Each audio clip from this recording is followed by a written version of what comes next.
Good morning, students. So today we'll finish chapter number 9, force and pressure. Before we move further, let me revise what we did till now. We did what is force. Force is a type of pull and push. We did that force has to come in interaction with something to come into play. किसी चीज़ के साथ contact interaction होना ज़रूरी है. Then we did that what is the magnitude of force और what is the size of force. That when there is force in same direction, it gets added, and when the force is in opposite direction, it gets subtracted. So magnitude of force is more if the force is in same direction. Magnitude of force is less if the force is in different direction. So this is what we did, and apart from that, we also did few other things. For example, we did what are the changes that force brings. तो हमने उसमें करा that force changes the state of motion and force changes the shape of an object.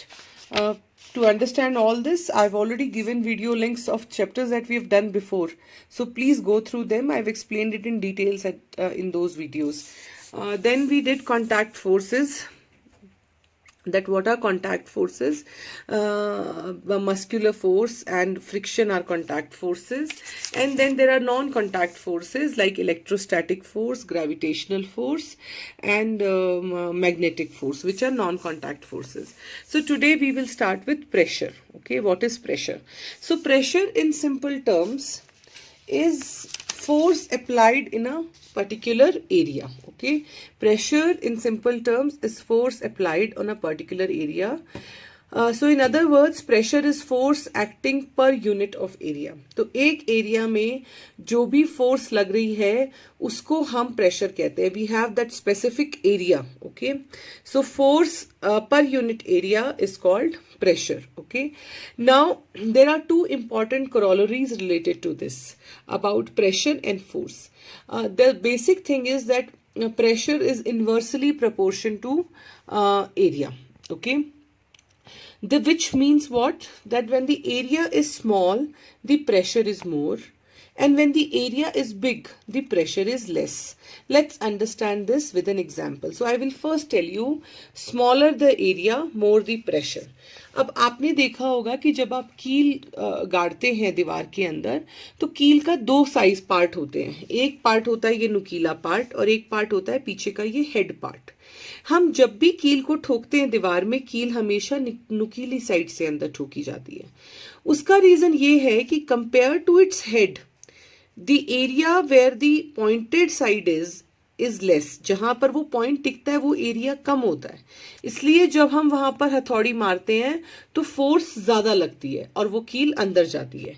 But if you put the head side, यहां पर head का area ज्यादा है, तो जब आप ठोकने की कोशिश करोगे तो यहाँ पे प्रेशर कम पड़ेगा क्योंकि ये एरिया बड़ा हो गया है और कील अंदर नहीं जाएगी.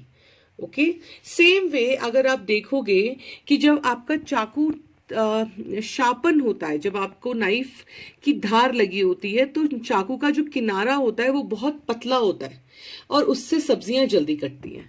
वहीं पर अगर चाकू की धार जली गई है तो आप देखोगे कि उससे सब्जी कटने में मुश्किल आ रही है, क्योंकि जब चाकू की धार होती है तो चाकू का जो एज होता है उसका एरिया कम होता है. एरिया कम मतलब फोर्स ज्यादा. लेकिन जब चाकू ब्लंट हो जाता है, यानी कि उसकी धार चली जाती है, तो उसका मतलब ये है कि उसकी जो किनारी का एरिया है वो बढ़ जाता है.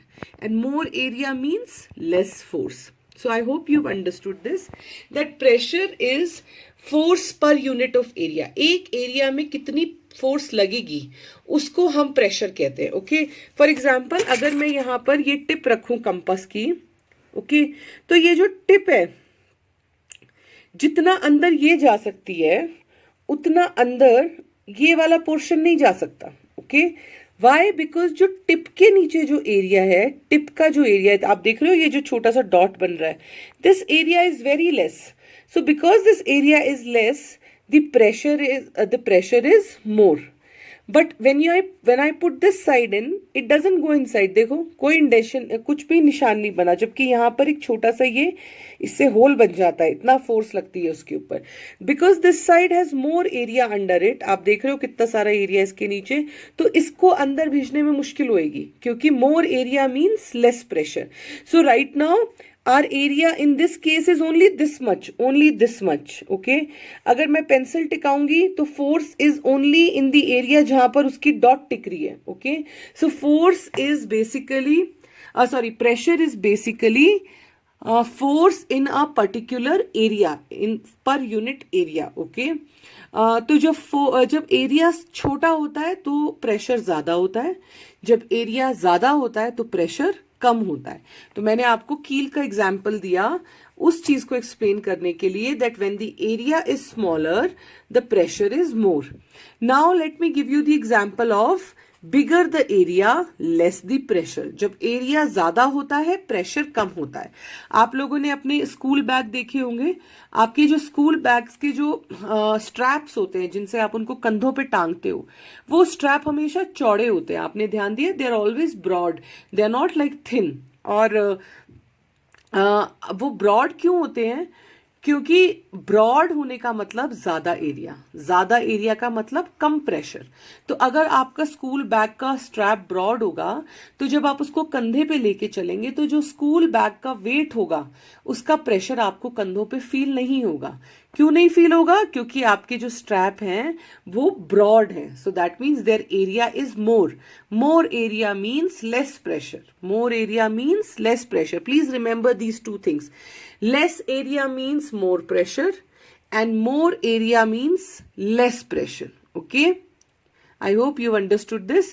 तो उस पहले वाले के लिए हमने एग्जाम्पल देखा नेल का, कील का, कि कैसे कील का जो पॉइंटेड एरिया होता है, पॉइंटेड साइड होती है, वही दीवार के अंदर जाती है, क्योंकि वो पॉइंटेड साइड के नीचे एरिया कम होता है. क्योंकि एरिया कम होता है तो उसके ऊपर प्रेशर ज्यादा आता है. लेकिन आपका जो स्कूल बैग के स्ट्रैप्स होते हैं वो चौड़े होते हैं, क्योंकि ज्यादा एरिया मतलब कम प्रेशर. तो क्योंकि आपका ब्रॉड है स्ट्रैप, तो that covers more area and therefore your shoulder doesn't feel the pressure when you carry your school bag. Okay, so this is the relationship between them. Let's see some more examples to see this relationship. आपने एक और चीज देखी होगी कि जब आप कभी रेलवे स्टेशन वगैरह जाएंगे तो जो कुली होते हैं वो अपने सर के नीचे एक कपड़ा फोल्ड करके लगाते हैं सामान उठाने से पहले. वो सामान उठाने से पहले सर के नीचे कपड़ा फोल्ड करके क्यों लगाते हैं? क्योंकि अगर वो सीधा सामान उठाएंगे, बैलेंसिंग तो एक रीजन होता ही है उसके लिए.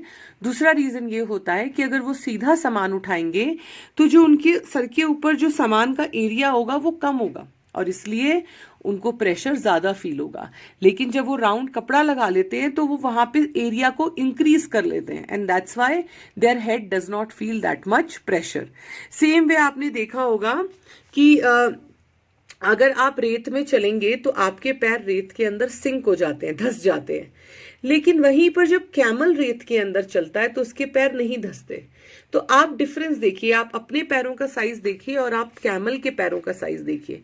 कैमल के पैर अगर आप ध्यान देंगे तो ब्रॉड होते हैं. ब्रॉड मतलब they have more area under them. More area means less pressure. So because there is less pressure, उनके पैर मिट्टी के अंदर नहीं जाते. Because our feet are smaller, that means the area is less, which means the pressure is more. तो क्योंकि pressure ज्यादा है तो एरिया तो हमारे पैर मिट्टी के अंदर धंस जाते हैं. इसी तरीके से आप देखेंगे कि अगर आप दोनों पैरों पे खड़े हैं तो आपको खड़े होने में कम तकलीफ फील होती है. Because the area under your feet is more. So there is less pressure. वहीं पर आप एक टांग पे खड़े होने की कोशिश कीजिए, आपको थोड़ी देर में स्ट्रेस फील होने लगेगा because now the area is less. Okay, so the relationship between area and pressure is inverse. Inverse means the area, when the area is less, the pressure is more. When the area is more, the pressure is less. So ये आपको याद रखने वाली एक चीज है. This is an important part. Okay. So I done. अभी मैंने 9.8 करा दिया आपको. ये सब मैंने आपको, ये एग्जाम्पल और ये सब मैंने आपको भी बताया है. ओके, मैंने आपको ये बताया, can you explain why shoulder bags are provided with broad straps and not thin straps, and why tools for meant for cutting and piercing always have a sharp as.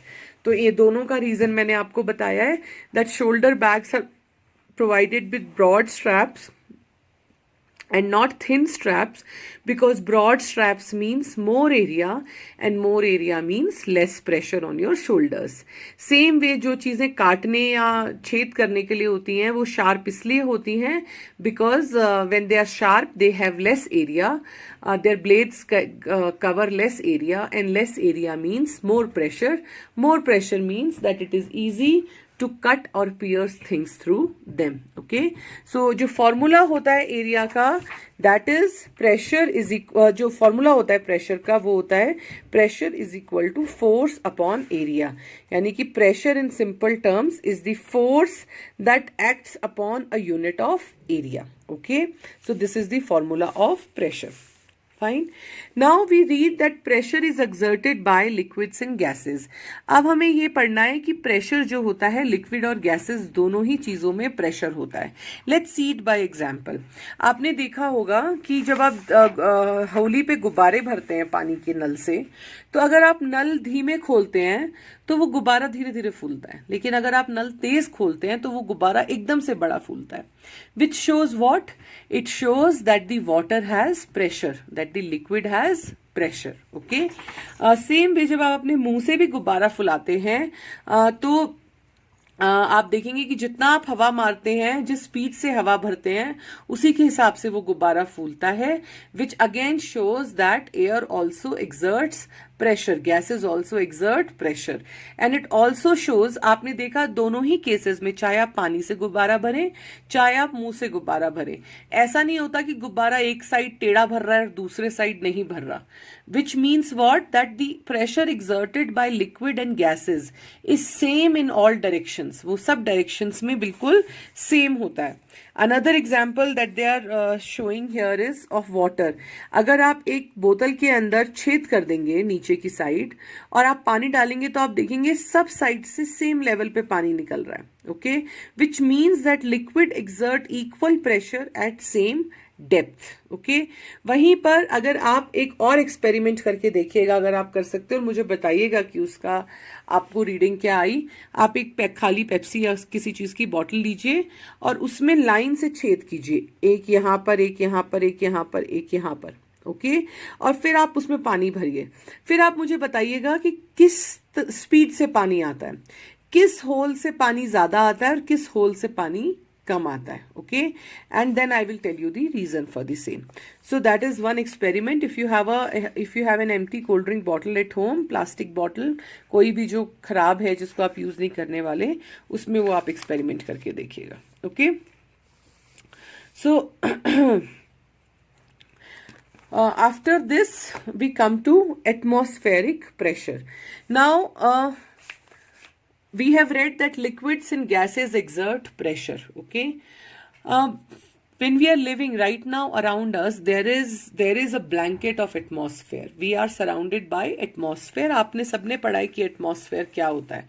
Okay, so atmosphere is like a blanket of gases. और atmosphere जो है वो ऊपर आसमान की तरफ काफी kilometres तक एटमॉस्फेयर जाता है. ऑलराइट, यू नो दैट, आपने स्ट्रेटोस्फेयर, टॉपोस, वो जो सब लेयर्स हैं एटमॉस्फेयर की, you have read it in geography. So we all know that the atmosphere extends to many kilometre up in the sky. So we are surrounded by atmosphere. The atmosphere is filled up, is a mixture of many gases, oxygen, nitrogen, etc. And it extends high up into the sky, okay, up till many kilometers. अब ये क्योंकि हमने अभी पढ़ा है कि gases pressure exert करती हैं, तो जो हमारे ऊपर एटमॉस्फेयर है उसके अंदर भी बहुत सारी गैसेस हैं, तो that means even they have pressure. So that pressure which the gases in atmosphere have, okay, that weight that they have is called atmospheric pressure. That is called atmospheric pressure. Okay, so atmospheric pressure is less on mountains and more at sea level. Okay, why it is so? आप देखोगे ये mountains है और ये सी level है. ठीक है, अब मान लो यहां तक है एटमॉस्फेयर, यहां तक. सपोज करो यहाँ तक एटमॉस्फेयर की लेयर है, यहाँ तक जहां तक स्केल पड़ा हुआ है, तो माउंटेन से यहाँ तक के बीच की तो इतनी सी जगह है ना, ओके। दैट मीन्स यहाँ पर जो एयर है वो कम है, तो उसका जो प्रेशर है वो भी कम है। लेकिन सी से लेके आप देखो यहाँ तक का लेवल है, that means the air column is more, okay, and therefore the pressure at sea level is also more. So high altitude mountains have less atmospheric pressure and sea level has more atmospheric pressure, okay. And lastly what we have to study is कि आपने ये तो पढ़ लिया atmospheric pressure क्या होता है, ठीक है। अब आप देखो कि अगर मैं आपको एक इमेजिनरी एक हाइपोथेटिकल सिचुएशन दूं, तो अगर हम अपने सर के एरिया को 10 सेंटीमीटर बाय 10 सेंटीमीटर माने, जैसे देख लो ये, okay. So if we consider our heads area as 10 centimetre by 10 centimetre, so by the calculation of pressure, okay, we are carrying almost 1000 kilograms of atmospheric weight over our heads at all the time, okay. पर क्या आपको वो 1000 kilo का wait अपने sir के ऊपर feel होता है? Do you feel that weight on your head? No, we don't feel that. Do we feel कि हम अपने सर के ऊपर 1000 किलो का कुछ रख के चल रहे हैं? और आपको लगता है अगर हम अपने सर के ऊपर 1000 किलो का कुछ रख के चलेंगे तो it will not crush us down? Anybody would get crushed under 1000 kgs of weight. Then why do we not get crushed under atmospheric pressure? हमारे ऊपर एटमॉस्फेरिक प्रेशर का जो वेट है वो फील क्यों नहीं होता, और क्यों हम उसके नीचे क्रश नहीं होते? Well, the reason for that is that there is atmospheric pressure in the environment all around us, but at the same time there is a pressure inside our body also which we call blood pressure, okay. हमारा blood भी एक particular rate of pressure पे pump करता है, okay. आपने सुना होगा ना BP high हो जाना, BP low हो जाना, so that is what, that is level of blood pressure going high, level of blood pressure going less. So we have this blood pressure which is regulated inside our body.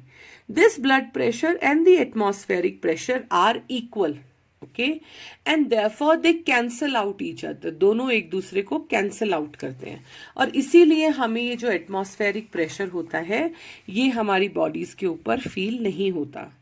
So when क्योंकि we are all in Ladakh, so you must have noticed one thing, कि यहाँ पर nose bleeding बहुत होती है ना। हमें लगता है कि वो नोज ब्लीडिंग इसलिए होती है because Ladakh is cold, that Ladakh is dry. Those are the reasons, yes, they are part of the reasons, but the main reason for having nosebleed is difference between our blood pressure and atmospheric pressure. मैंने आपको बताया कि कैसे high altitude mountains के ऊपर atmospheric pressure कम होता है. Okay, अभी मैंने पीछे आपको बताई है ये बात. तो क्योंकि हाई ऑल्टीट्यूड माउंटेन्स के ऊपर, high altitude mountains means anything above 8,500 feet, okay, 8,500 feet, 9,000 feet से ऊपर जो भी एरिया होता है. So right now we are in Karu. So Karu is around 11,200 feet. So Karu is part of high altitude.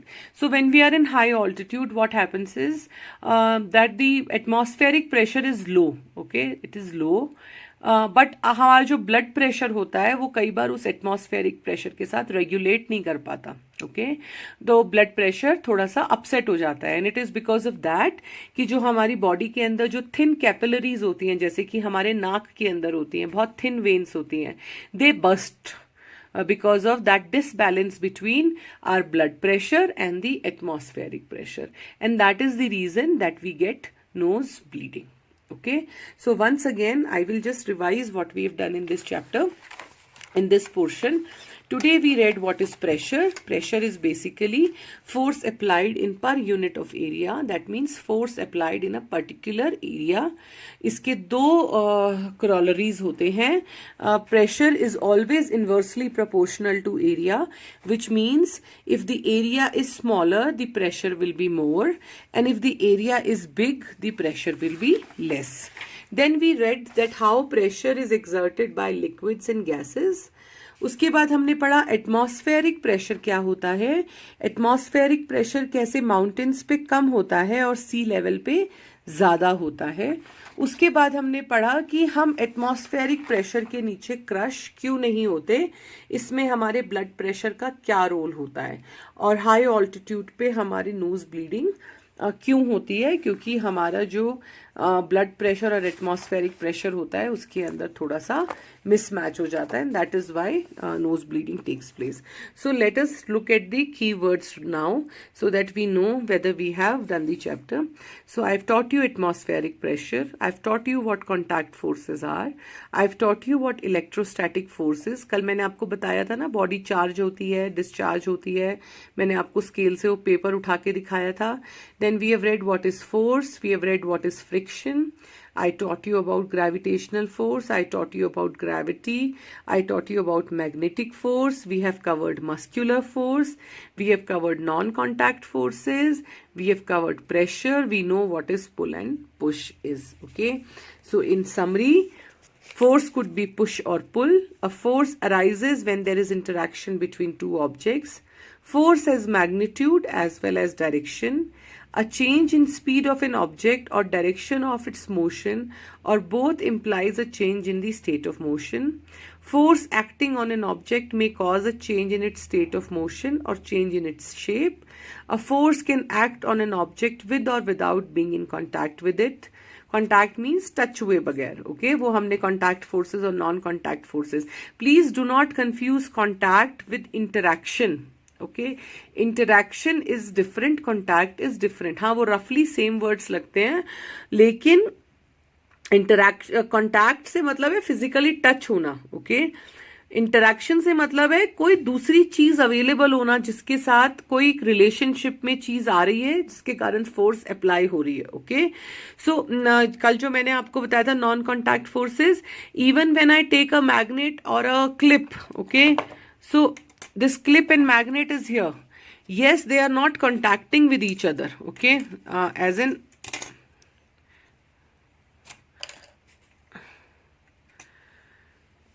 there is no touch right now, okay? इस magnet और इस clip के अंदर कोई टच नहीं है, लेकिन इनके बीच में इंटरेक्शन है। अगर मैं इस क्लिप को हटा दूंगी यहां से तो मैग्नेट अकेला किस चीज के ऊपर फोर्स डालेगा, okay? So that is there is a difference between interaction and contact, okay? Force per unit area is called pressure. Liquids and gases exert pressure on walls of their containers. The pressure exerted by air around us is called atmospheric pressure. So with this, we finish our chapter number 9. We will discuss question answers tomorrow and I will give you notes for the same. Okay. Thank you very much. Please listen to all the parts carefully.